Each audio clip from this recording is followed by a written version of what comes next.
right, let's talk about our week 2 lesson. This week, we want to start off by just kind of checking in and seeing what's come up for you so far. So you've been working on your exercises for at least a week before you've watched this video.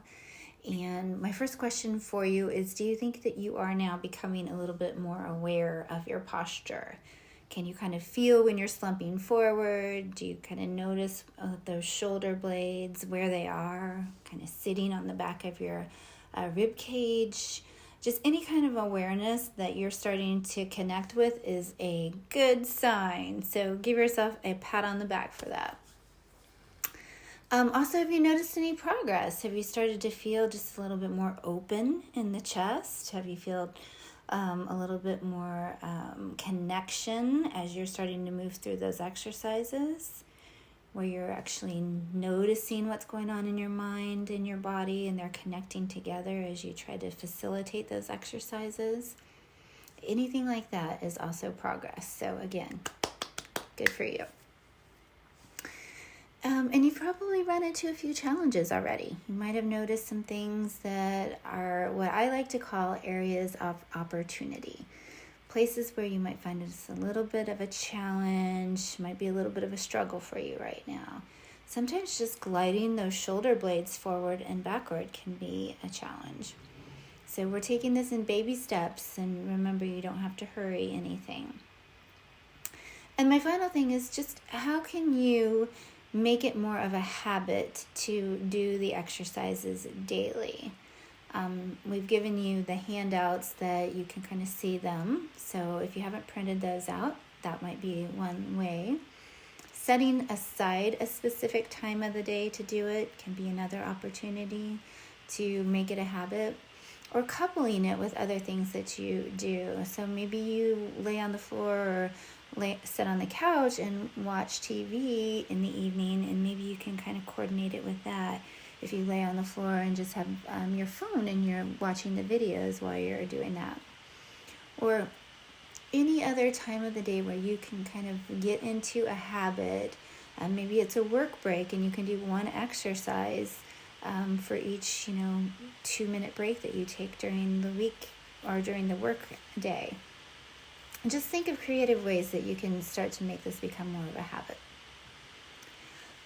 During our lecture today, the two major things that I want to cover are the role of our abdominals in our posture, and also want to talk about some other kinky positions that you might get into with your spine. So let's dive in.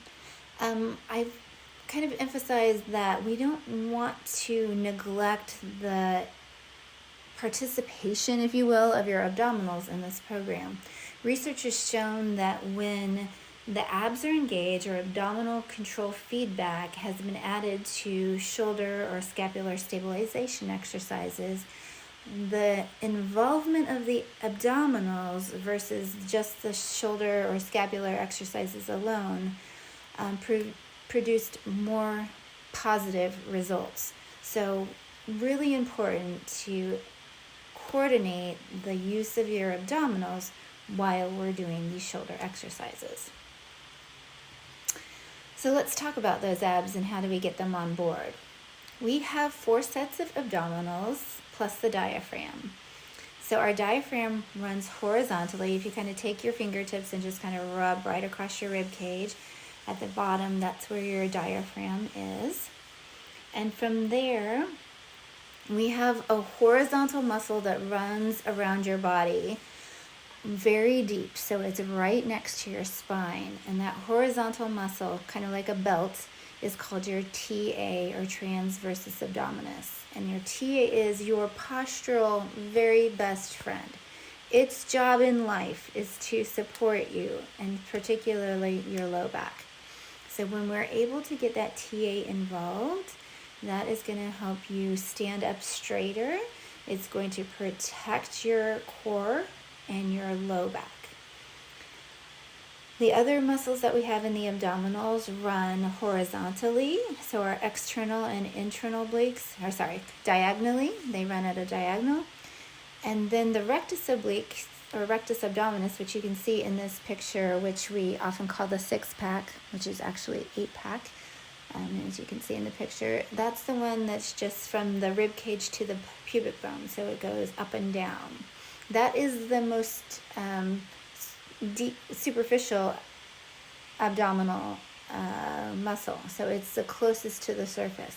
So while we think that that one's the sexiest one, the one that's closest to the vertebrae or closest to the spine is really the sexy one. That's where it's really at. So start to fall in love with that TA. So as you breathe and you expand your rib cage, so you're inhaling, the diaphragm is going to push down to allow the lungs to expand and fill up.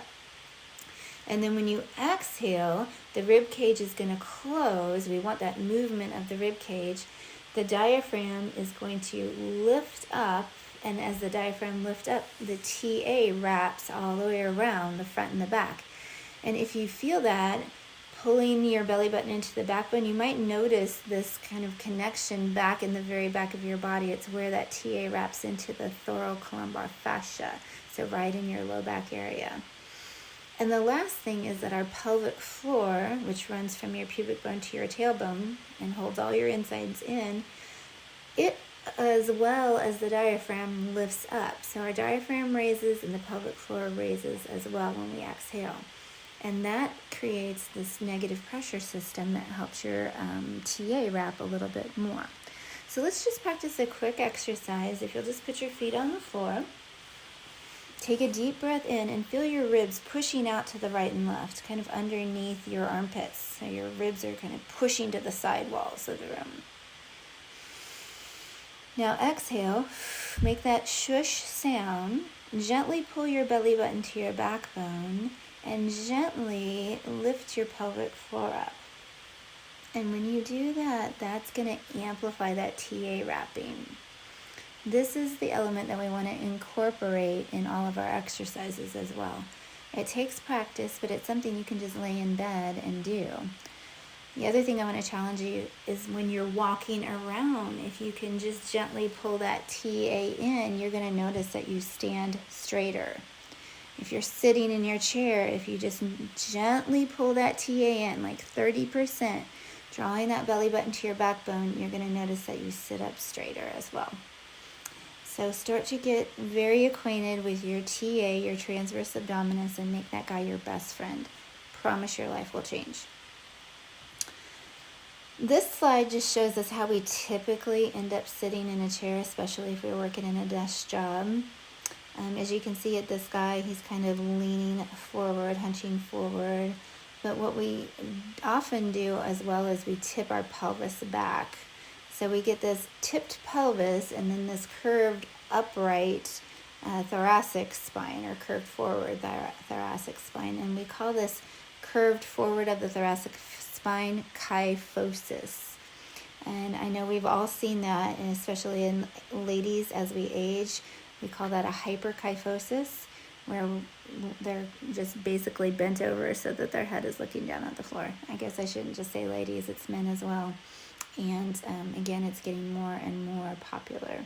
So this desk sitting, if we can sit up on those hips a little bit more, so right on top of the sit bones, as in this little picture, that's going to keep you from leaning forward. So your chair should be that your knees are bent at 90 degrees, so that from your knees to your hips, you're the same level. And then your shoulders are stacked right on top of the hips, and your eye gaze is to the front. So a lot of times that requires raising your monitor or lifting your laptop up onto some books and not just sitting in your recliner, leaning back and having that laptop on your lap. And I'm saying that as a guilty party, raising my hand, that I do that a lot.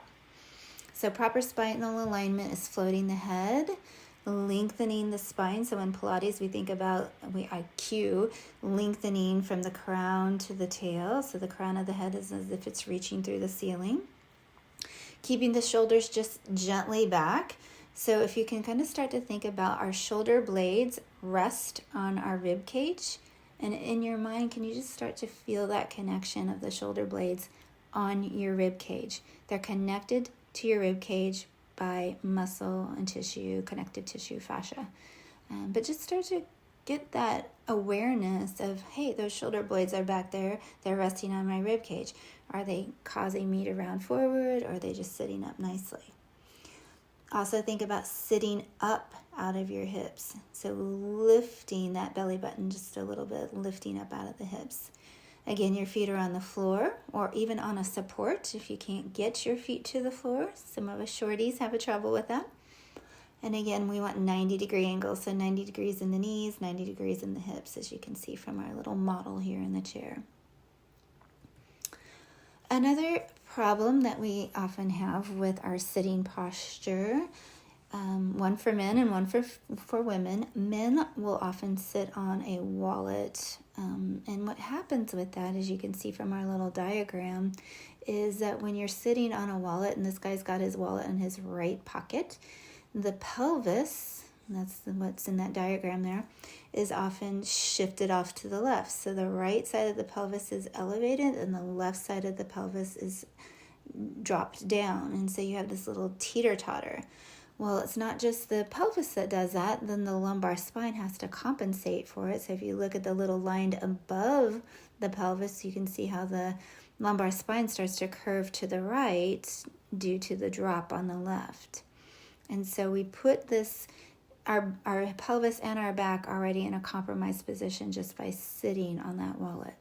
So the correct answer is just pull that wallet out, stick it in your desk, start to carry it in a different place rather than in that back pocket if you can't remember to pull it out.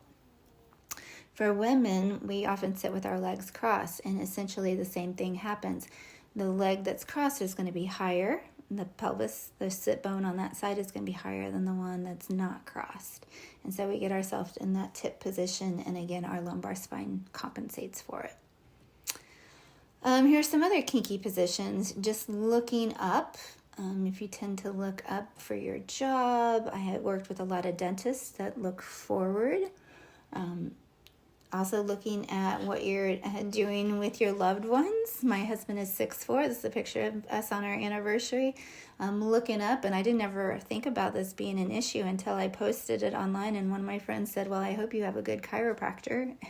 I have a son that's a chiropractor. But yeah, looking at that, I could see why she might say that. And also just like that side tilt. So what are you doing on a daily job or on a daily basis, especially keeping your job in mind, that you might be getting into these positions where your head is just not eyes level with the horizon. Whether it's tilt, whether it's up, whether it's down, whether it's extended forward, just start to notice where your head and eye gaze goes. Text neck is another very huge issue. I've heard this called text neck. I've heard it called all kinds of different things. But as you can see in this young lady, she's looking down at her phone. Her shoulders are rounded forward. Her neck is also forward. I see this out of my grandchildren, my 3, 4, 5-year-old grandchildren. So it's going to become a huge epidemic. How about propping your head up to see the TV? I mean, this looks like it's pretty comfortable, but if you think about this, look how far forward of his shoulder that ear is. And so if he sits like this for a long period of time, not only is it propped up, but he's also turning his head to the right. So that can get that head in a little bit of a kinky, head and neck in a little bit of a kinky position. Stomach sleeping is another issue. I heard this kind of described to me one time, and I was like, whoa. Can you imagine if you walked around with your head turned to the side for 8 hours a day? Just totally right ear to right shoulder. Or sorry, chin to right shoulder. You wouldn't do that. Nobody would do that. But when you're sleeping, that's exactly what you're doing. Your chin is turned to your shoulder, your head's turned to the side, ear down to the pillow, and you're basically laying there on the side for long periods of time. So what it's doing is it's stretching out one side of the neck and it's shortening the other side of the neck. So it's causing an imbalance right there.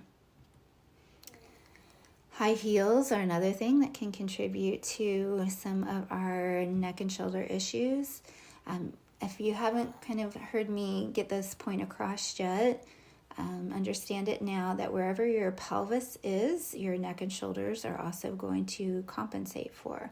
So you might think that it's all just local, but it's not. Our body is very regionally dependent. So if you are wearing high heels, that tends to tip your pelvis forward. And when your pelvis is forward, your neck and shoulders compensate. So keeping that in mind, or, finding a nice balance. I love a good high heel. And my men who are listening to this, I know it's not an issue for you, but, or maybe it is, I don't know. But if you do choose to wear high heels, wear them in moderation, kick them off when you can, just wear them when you're walking.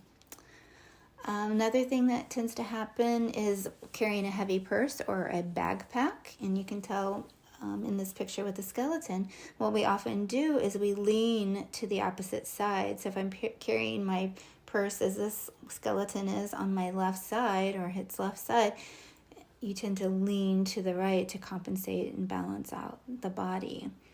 And that, again, is creating a potential muscle imbalance scenario. How about carrying a baby? How many of us kick our hip off to the side as we hold that baby? Of course, you're going to want to hold those babies, but maybe you can carry them in the front, or maybe you can sit down, or maybe you can only carry them standing for a shorter period of time, or just be more conscious of it while you're standing. Can you shift your body weight back to the center rather than kicking that hip out to the side? All of these things are going to play a role. All right, those are the big things I just want you to keep in mind for week 2. What are you doing with your body when you're not working, or when you are working, when you're playing, when you're sitting, when you're standing? Just start to think about what kind of positions you're getting your body in throughout the day. Okay, let me know if you have any questions. You're doing great. Keep at it.